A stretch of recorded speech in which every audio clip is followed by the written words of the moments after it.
অপরাজিতা গাছে যখন ফুল আসা বন্ধ হয়ে যায় তখন আমি ঘরোয়া কিছু উপায়ে সার বানিয়ে ব্যবহার করি। 2টা কলার খোসা আমি সারা রাত পানিতে ভিজিয়ে রাখি এবং পরের দিন পানিটা অপরাজিতা গাছের গোড়ায় দিয়ে দেই। এর পরের দিন আমি ডিমের খোসা গুঁড়ো করে অপরাজিতা গাছের গোড়ায় দিয়ে থাকি। তৃতীয় দিন গাছের গোড়ার মাটিটা সামান্য একটু কুচিয়ে দিয়ে শুকনো গোবর ব্যবহার করছি। 15 দিন পর পর শুকনো গোবর ব্যবহার করলে গাছের হেলথ ভালো থাকে। চতুর্থ দিন চাল ধোয়া পানি, পেঁয়াজ, আলু বা যে কোনো সবজির খোসা ভিজানো পানিটা ব্যবহার করছি।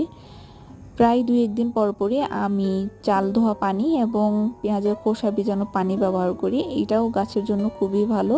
এভাবে 2 থেকে 1 দিন পর পর কিছু না কিছু যদি খাবার দিয়ে থাকেন তাহলে 7 থেকে 10 দিনে গাছে ফুল এবং কলি আসবে। আমার গাছে কিন্তু আগে কোনো ফুল ছিল না, এখন কলি এসেছে অনেক এবং ফুলও ফুটেছে দেখুন।